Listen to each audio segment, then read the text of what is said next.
नमस्कार दोस्तों, कैसे हैं आप सब। कल की वीडियो में आपको बता ही चुका हूं कि जो यूपी पीसीएस प्री की एग्जाम डेट है, ये ना तो आपको जुलाई में देखने को मिलेगी ना ही अक्टूबर में देखने को मिलेगी।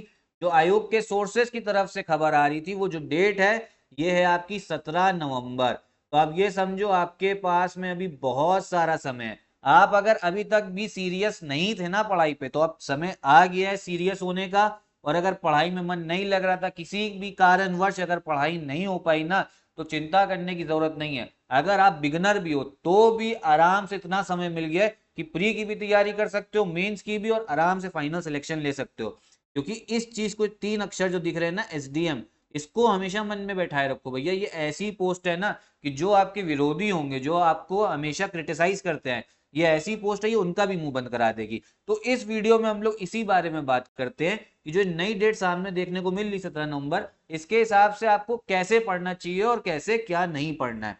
सबसे पहले चीज तो हमें यह समझनी है, जो आपका यूपी पीसीएस प्री का एग्जाम 2023 में हुआ था, उसमें जो कट ऑफ गया है ना आपका, हम प्री के जीएस पेपर की बात कर रहे हैं।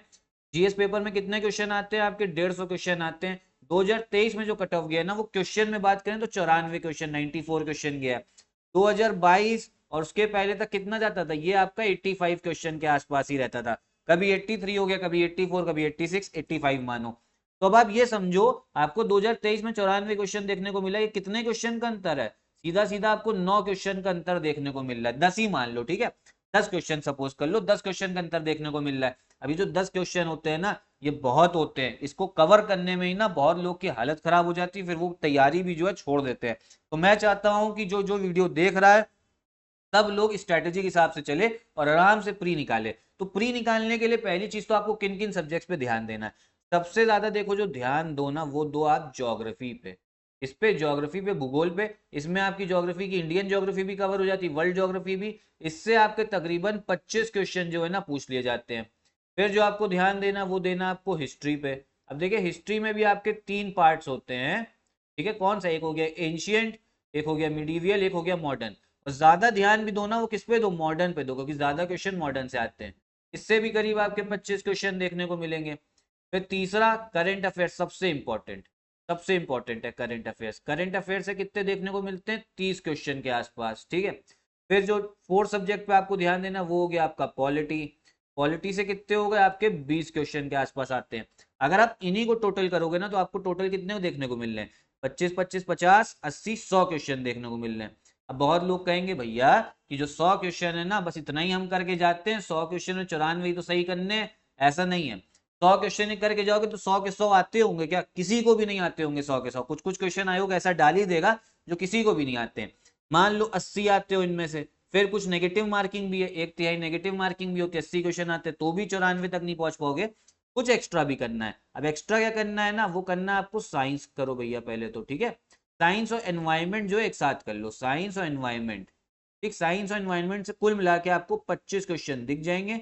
और फिर हो गया आपका इकोनॉमी। इकोनॉमी पे तो आप समझो ज्यादा करंट अफेयर्स ही आते हैं, इससे 10 क्वेश्चन, ठीक है। तो 100 क्वेश्चन इन सब सब्जेक्ट्स के, फिर साइंस एनवायरमेंट के 25, इकोनॉमी के 10। टोटल क्वेश्चन कितने देखने को मिल गए? 125, 135 क्वेश्चन।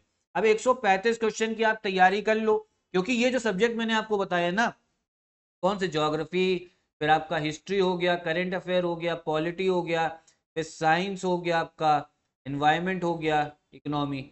इससे ना आपको मेंस में बहुत फायदा करेगा ये जो सब्जेक्ट है ना, मेंस में। और जो सबसे 4 वाले हैं टॉप के, ये तो मेंस में आपको बहुत हेल्प करेगा। साइंस को छोड़ दीजिए, तो बाकी सारे सब्जेक्ट्स, एनवायरमेंट भी, इकोनॉमी भी, ये मेंस में आंसर राइटिंग के लिए ना काफी आपके हेल्पफुल है, क्योंकि इनके अलग अलग पेपर हैं। अब देखो, हिस्ट्री ज्योग्राफी जीएस 1 में पूछ लेगा, पॉलिटी जीएस 2 में पूछ लेगा, इकोनॉमी जीएस 3 में पूछ लेगा आपसे, मेंस की मैं बात कर रहा हूँ। तो इन सब्जेक्ट्स पे ध्यान देना है। और ज्यादा आप लोग टाइम जो है ना, हिस्ट्री में भी, जैसे हिस्ट्री है, हिस्ट्री में आप लोग किस पे दो? मॉडर्न इंडिया पे दो, ठीक है, मॉडर्न इंडिया पे। ज्योग्राफी पे किस पे दो? जो फैक्चुअल क्वेश्चन है, जो रिवर्स निकलनी है कहीं से, माउंटेन्स निकलने हैं। इस चैनल पे पूरी ज्योग्राफी की टॉप 500 एमसीक्यू की सीरीज हो रखी है, उसको देख लीजिए अच्छे से, आप लोग का पूरा ज्योग्राफी का सिलेबस कवर हो जाएगा। फिर पॉलिटी की भी इस चैनल पे भी सीरीज स्टार्ट हुई है, उसको देखिए। अब बात आती है मेंस की आपके। देखिए, मेंस में क्या है ना, अभी आप लोग क्या करो, अभी जो तैयारी है ना, आप लोग क्या करो, जो अभी आपका जून महीना है और जो जुलाई महीना, इसको आप लोग मेंस को दो। पढ़ते रहो। जैसे प्री का क्या पढ़ो? प्री का आपको ये दिख रहा है ना, ज्योग्राफी, हिस्ट्री, पॉलिटी। अरे ज्योग्राफी, हिस्ट्री, पॉलिटी जो आप प्री के लिए पढ़ लो, मेंस के लिए तो कवर हो ही रहा, क्योंकि GS1 आपको ज्योग्राफी हिस्ट्री देखने को मिलेगा, GS2 में क्या देखने को मिलेगा, पॉलिटी। तो मेंस का भी कवर हो रहा है। मेंस के हिसाब से में ना अभी और क्या पढ़ो, जो आपका GS4 है, GS4 है ना जो आपका एथिक्स का पेपर है, ये पढ़िए, ठीक है, क्योंकि ये काफी इंपॉर्टेंट है। क्योंकि बहुत से बच्चे सोचते प्री के बाद पढ़ेंगे, फिर पढ़ नहीं पाते, हो नहीं पाता है। GS5 हो गया आपका यूपी स्पेशल, GS6 हो गया यूपी स्पेशल, इन सब्जेक्ट पे ध्यान दो। और आंसर राइटिंग करो। अब आंसर राइटिंग कहोगे कि भैया हम आंसर राइटिंग हमारे पास तो क्वेश्चन नहीं है, करो क्या, जो आपके यूपी पीसीएस मेंस के जितने भी प्रीवियस ईयर क्वेश्चन है ना, मेंस की मैं बात कर रहा हूँ, मेंस के प्रीवियस ईयर क्वेश्चन, उनको लेके आइए और जितने भी उसमें क्वेश्चन दे रखे उनका आंसर लिखिए, आंसर लिखने की पूरी प्रैक्टिस करिए उनके, ठीक है। सबसे पहला स्टेप यही होना चाहिए कि जो मेंस के पीवाईक्यू है उनको लेके आइए, उनकी आंसर जो राइटिंग है उसको करना स्टार्ट करो। आप जब देखोगे ना, जब सारे पीवाईक्यू लगा लोगे पिछले, अभी पहले पिछले 5 साल के लेके आइए, कितने के, 5 साल के, जब 5 साल के लगा लोगे ना तो देखोगे खुद ही आंसर राइटिंग स्किल है ना जो सुधर गई है। साथ ही साथ में अगर आप ऑर्गेनाइज तरीके से पूरी तैयारी अगर आप यूपी पीसीएस की करना चाहते हो, तो हमारा UP PCS study for civil services का 2024 यूपी पीसीएस 2024 का प्री प्लस मेंस का एक पूरा ग्रुप चल रहा है। ऑर्गेनाइज तरीके से एक ही जगह पे आपको सारी चीजें मिल जाएंगी। सिलेक्शन मटेरियल, नोट्स बनाने की भी आपको ज्यादा परेशानी नहीं होगी, सिलेक्शन मटेरियल मिलेगा। फिर आपको करंट अफेयर्स मिलेंगे पीडीएफ, रिकॉर्डेड क्लासेस, जो टॉप एजुकेटर है ना वो आपको रिकॉर्डेड क्लासेस देंगे, सारे कंसेप्ट आपके क्लियर होंगे। फिर आपको टेस्ट सीरीज, क्योंकि एमसीक्यू अगर प्री निकालना है तो आपको एमसीक्यू प्रैक्टिस करके जाने होंगे, टेस्ट सीरीज भी मिलेगी आपको।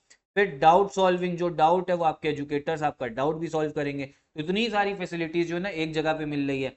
आंसर राइटिंग, मेंस के लिए आंसर राइटिंग, मॉडल आंसर, और अच्छे से आंसर राइटिंग करवाना आपको सिखाया जाएगा, ऐसे भी आपको सिखाया जाएगा, ठीक है।